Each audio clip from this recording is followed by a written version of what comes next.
Greetings and welcome back to another Mass Effect Andromeda multiplayer guide. Today we are going to be examining the kit named the Angara Insurgent.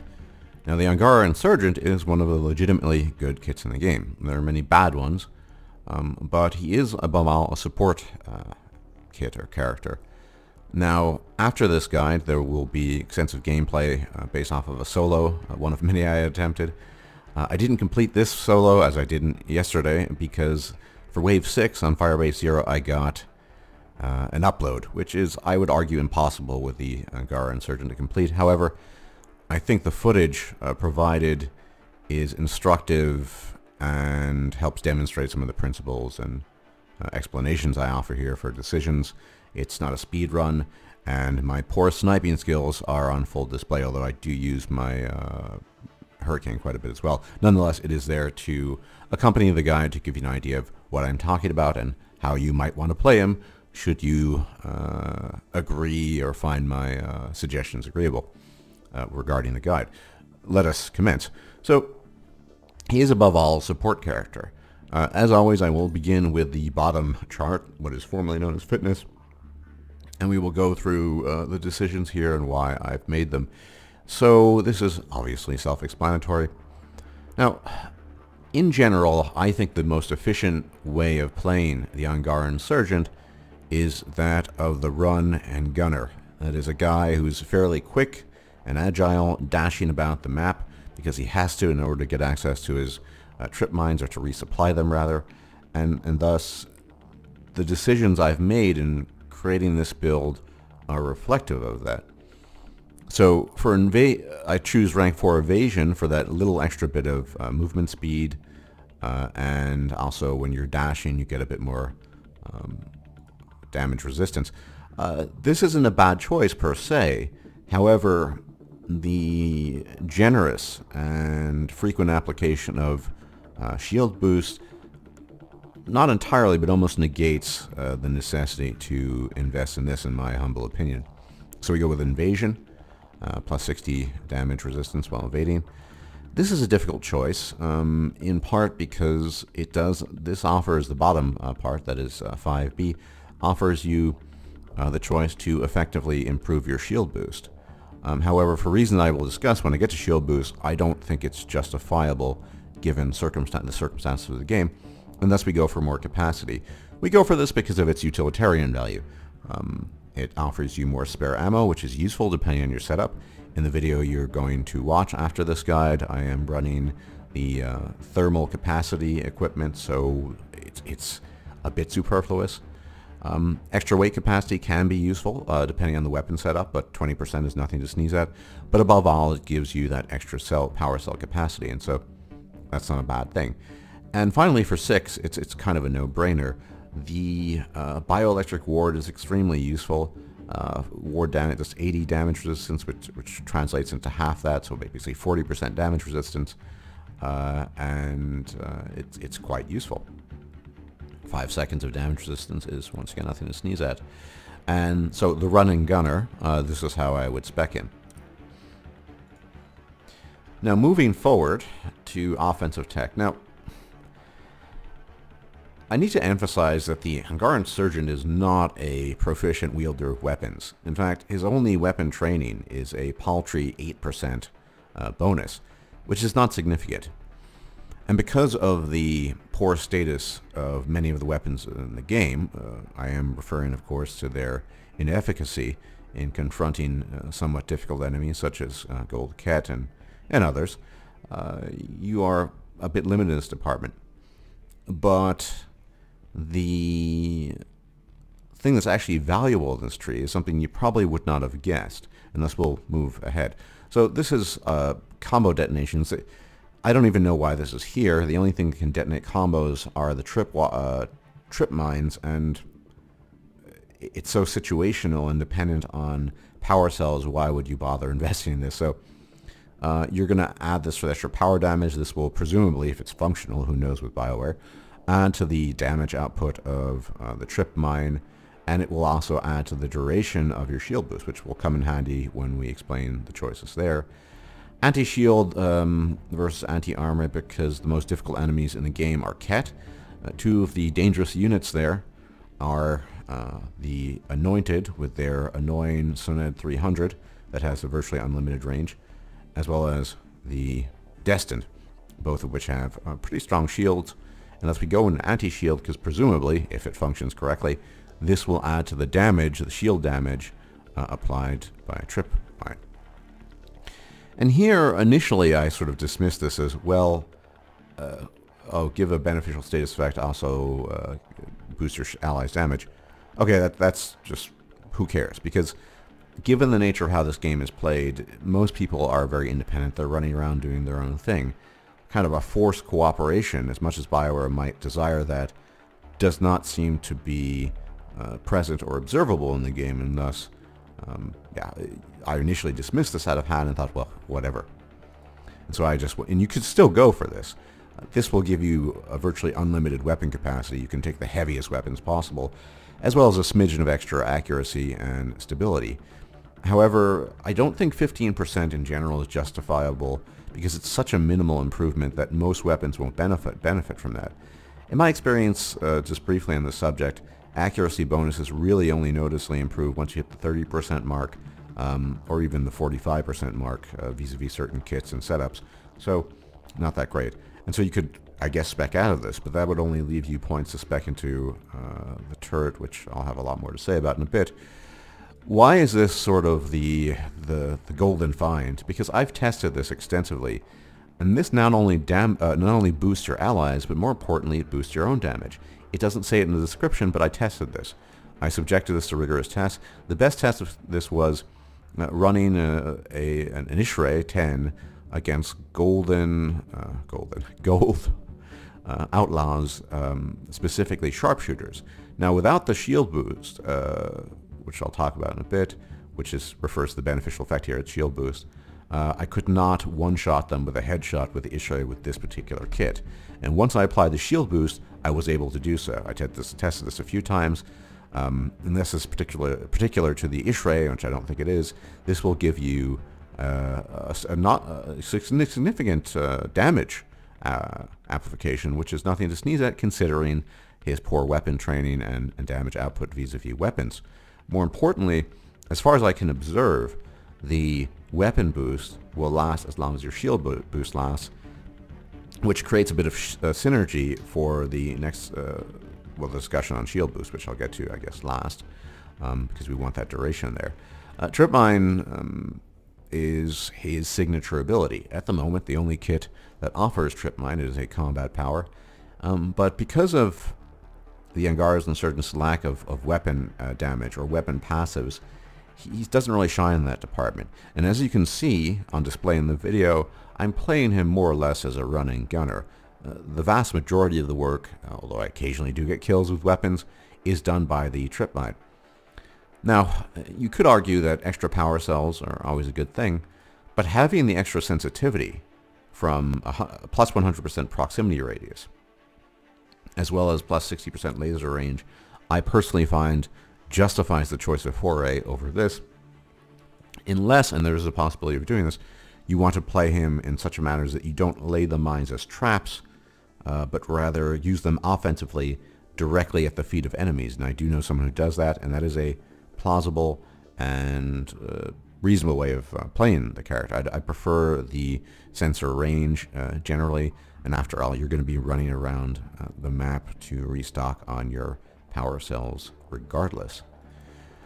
Blast radius sounds nice, but this is an ability, a power, a skill that actually does significant damage, and thus it's well worth investing in the damage. This can actually kill things, mooks or otherwise, and so damage and force, I think, is a good choice here. Yes, the detonator. Well, combos into a lot of damage anyway, and I don't think it's justifiable to invest in a combo detonator for a power cell based ability in this game. That's my humble opinion, and thus I went with EMP. For the stun effect, that's crowd control. Stun is one of the most useful things you'll get out of anything related to abilities or disruptor ammo, but also the extra damage against shields, which once again, whether it's multiplicative or additive, is still beneficial with regards to those annoying Ket units, because yeah, then you're going to get plus 65% damage versus shields on top of the overall damage, and that is pretty useful, I think. That is a signature ability. There's a lot to be said about the assault turret, not much of it positive. I've experimented rather extensively with this character, trying all manner of things, including turret-based builds, including ones using the cryo ammo rank 6A or flamethrower. But above all, if one is interested in the turret, then the Omni-Link is the key because it will give a significant recharge bonus of 30%.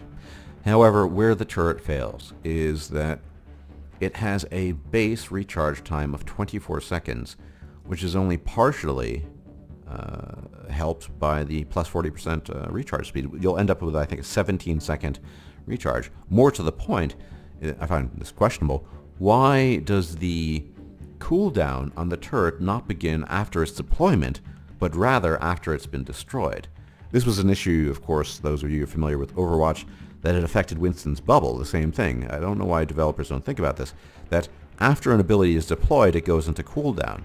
However, with the turret, for some reason, they didn't think this would be a good idea, and I find this very puzzling, because being able to deploy the turret with a fair degree of regularity and frequency is not going to turn any character or kit in the game that makes use of the turret into some sort of overpowered monster.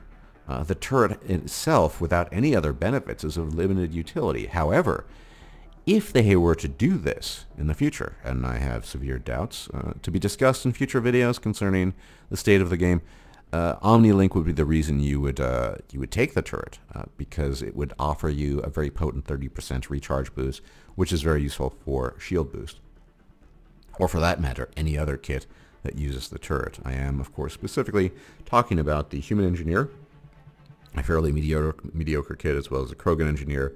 That is, I think, probably the best engineer in the game. That said, the inability to deploy the turret in regular intervals is a pain in the ass, and thus you cannot really justify this decision. Instead, it's used as an occasional distraction that does almost nothing. Not to speak of the terribly poor damage output and CQC abilities of the turret. None of this is really justifiable given the state of pets, specifically the turret. The Remnant VI is even worse, if you could believe that, but that is a tale for another time, ladies and gentlemen.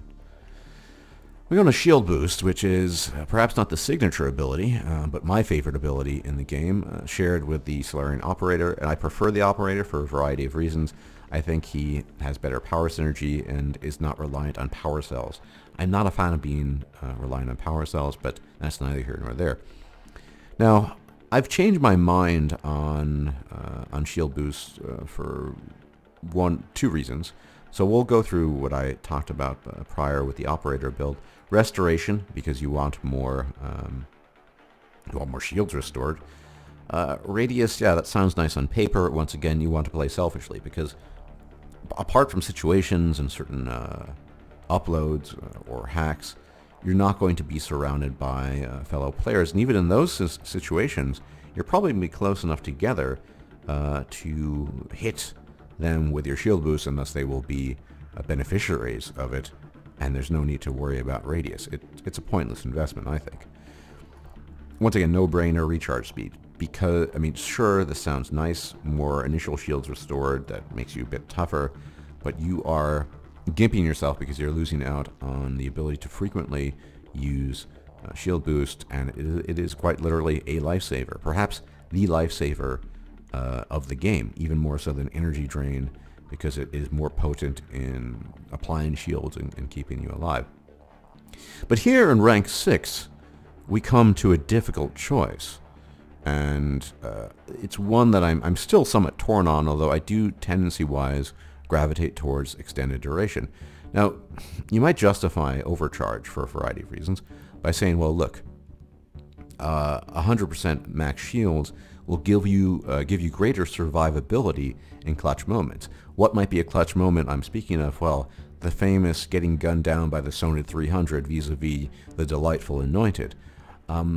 That initial shield boost with the 100% bonus to max shields might be beneficial in those situations, and I think it is. You probably would be more survivable. And on a kit such as the Solarian Operator, that has greater duration bonuses compared to the Angara, I think he would get about 4.5 seconds on this as opposed to the Angara Insurgent.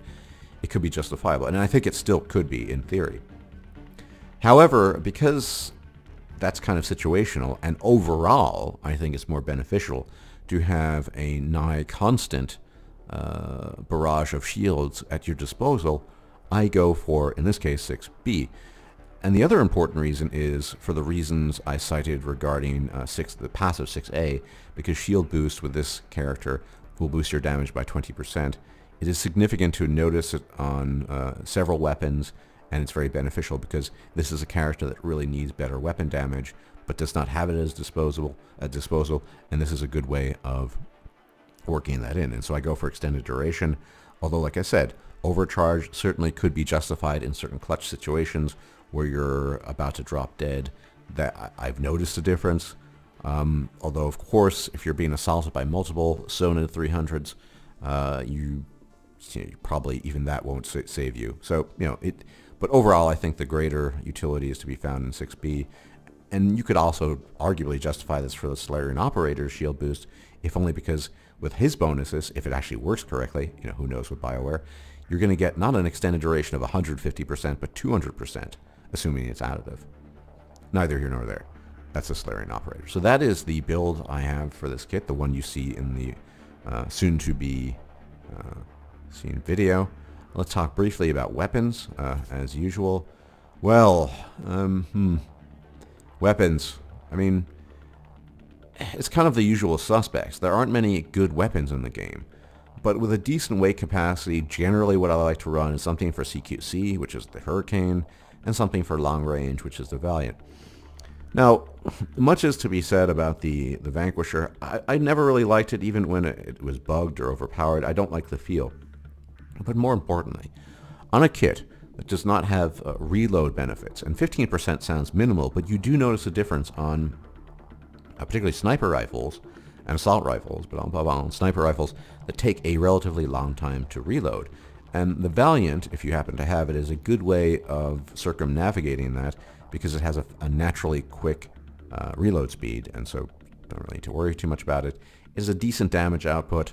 It's kind of, in my opinion, the best sniper for a caster or a kit that doesn't have these high or well-evolved weapon proficiencies, particularly munitions training. For example, I like the Black Widow a lot, but I don't really like it on kits that don't have munitions training, i.e. the faster reload speed. And the Hurricane is just kind of good on everything, so why not? But in the video you see, I don't really use them that much. I'm mostly using the trip mines, mostly for the purposes of demonstration, but also just because they're more effective at killing with this kit. Other choices, as you could imagine, there is the roster of sniper rifles. I only have the Inferno at 1, so I couldn't really comment too much on that. It's not that good at 1. Perhaps at 10 it might be good with the rate of fire as well as the higher damage output. I really couldn't say. But yeah, I mean, you could use the Black Widow. I don't think the Nolodin is particularly amazing. It's a strange weapon, I think.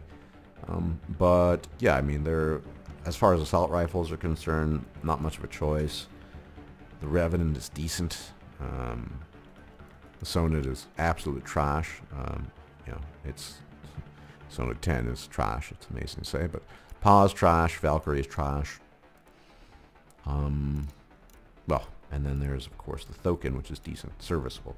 So the assault rifles, I would say Thokin and Revenant are serviceable. Although the Revenant without accuracy bonuses is kind of wonky, so I don't know. So maybe the Thokin if you're just desperate to run an assault rifle. I already mentioned the Hurricane. Sidewinder is an excellent sidearm, works pretty well. Talon, people say, why don't mention the Talon? Because it's got a really slow fire rate, and I'm not a fan of that, but it's not bad. The Scorpion can be pretty decent, at least on solos. Equalizer could be a choice too. If you wanted to run different equipment, like the new Combatives upgrade, and worry about things. Of the ultra rare pistols, quite literally, only good one is the Hurricane, and it's not even amazing. It's good, but not amazing. The Eagle is trash. The Rose Red is not trash, but it's bad, and the Ushior is absolute trash. So that would be the and shotguns. Really, there's only one you can justify, and that would be the Piranha. But even on him, the lack of reload bonuses, it's kind of questionable. That is the guide to the Angara Insurgent. Oh, not my favorite kit. One of them. I mean, my favorite kits are definitely the Operator, the Solarian Operator, and the Krogan Mercenary. Krogan Mercenary more for role-playing reasons, but also he's a tough motherfucker. And the Operator just has a lot of utility, a lot of synergy, I find. Tech synergy. And I love tech synergy. Anyway, that has been the guide. The footage you're about to see subsequently is from a failed solo. I've cut out Wave 6 because do you really want to see me fail at attempting an upload on Firebase Zero Gold kit? Probably not. Anyway, it goes up to Wave 5. It's not meant to be a speed run or anything like that, but if you enjoy watching that sort of thing, and at least maybe even just a couple of minutes, yeah, that might be beneficial to see how it's played or how I sort of envision playing this kit. Everyone, thanks for tuning in. If you haven't subbed yet, that would be appreciated. And I will talk to you soon. Not necessarily in a guide. I think there is some commentary warranted on the state of the game, which is rather depressing, and I am having increasingly reservations about playing it, but that is a discussion for another time and place. Everyone, thanks for tuning in, and enjoy your forthcoming weekend. Bye-bye.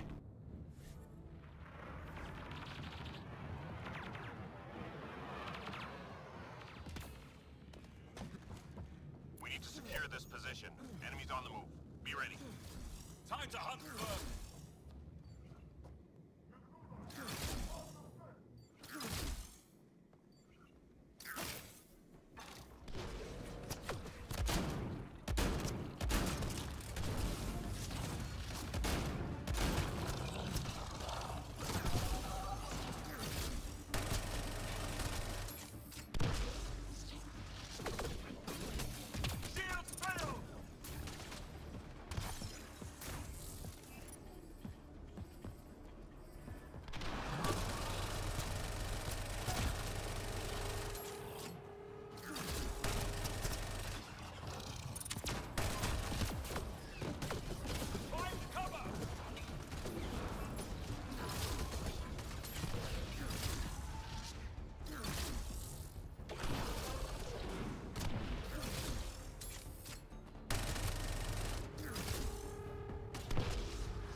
Hostiles en route. Fall back!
Sources say key data is scattered around this area. Find and recover that data.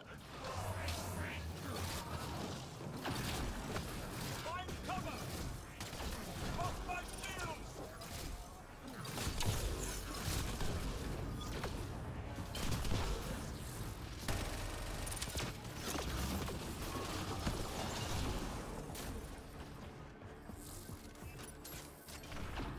Find cover!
Find cover!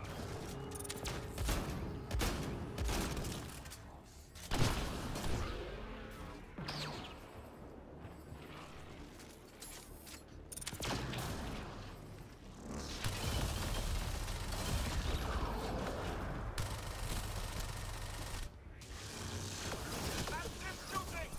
3 left. Go get 'em. Shields failed! Find cover!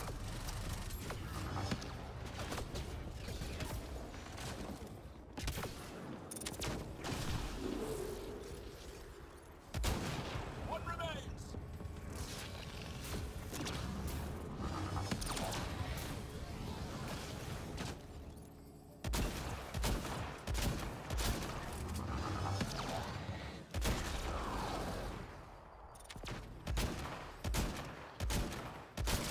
Reload. We're tracking reinforcements. We're vermin free!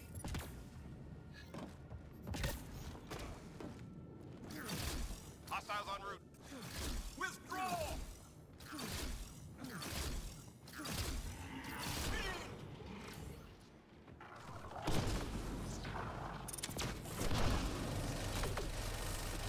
Active shooting!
job, Apex. Keep it going.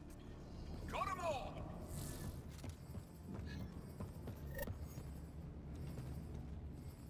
Enemies headed your way. Withdraw!